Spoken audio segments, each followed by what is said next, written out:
মেয়েরা ন্যাকামি করবে না কি ছেলেরা করবে, এটা আমাদের জন্মগত অভ্যাস করে ফেলেছি।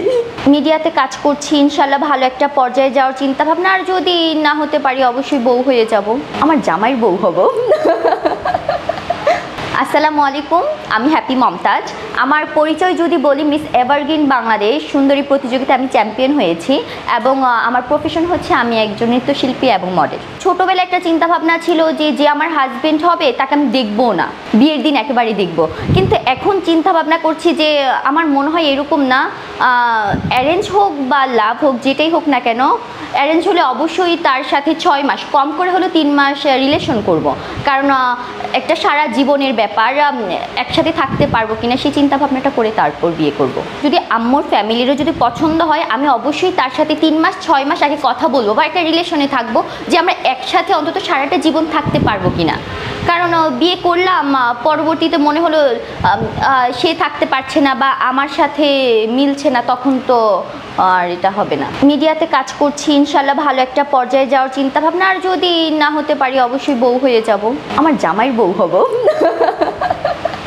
চুজ করব না যে এখন বিয়ে করব, যখন ভালো লেগে যাবে কাউকে বিয়ে করার জন্য। এখন আমি বিয়ে করার জন্য বা রিলেশনের জন্য চিন্তা ভাবনা করছি না, যখন ভালো লেগে যাবে তখন। ভিউজের চিন্তা আমি অবশ্যই করব না, কে কয়জন দেখলে আমি একটা ভালো কাজ করার চিন্তা করব, সেটা ভিউ হোক বা না হোক।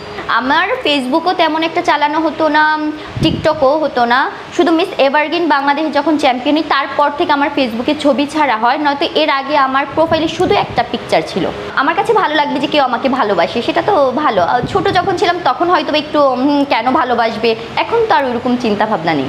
নেগেটিভটার কথা বলবো একেবারেই আমি নিব না, আমি এটা বারবারই বলে এসেছি যে আমার খুব যে কোনো উপায় কাজ করতে হবে এটা অবশ্যই না, আমার ভালো লাগছে কাজ করব, আর যদি মনে হচ্ছে যে আমি করতে পারছি না বা কোনো একটা নেগেটিভ কোনো কিছু, সেখান থেকে আমি সরে আসবো।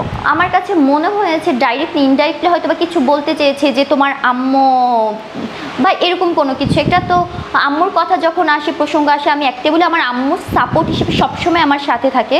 আমার আম্মুকে ছাড়া আমি একেবারেই কিছু না, শূন্য ধরতে গেলে। আমার আম্মু যখন থাকে আমি নিজেকে পূর্ণ মনে করি, সম্পূর্ণ মনে করি। তো আম্মু আমাকে সবটা গুছিয়ে দেয়, তো আমার আম্মু সবসময় আমার সাথে থাকবে, সেটা যে কোনো কাজে। আমার আম্মু যেখানে থাকবে না সেখানে আমি অবশ্যই থাকবো না।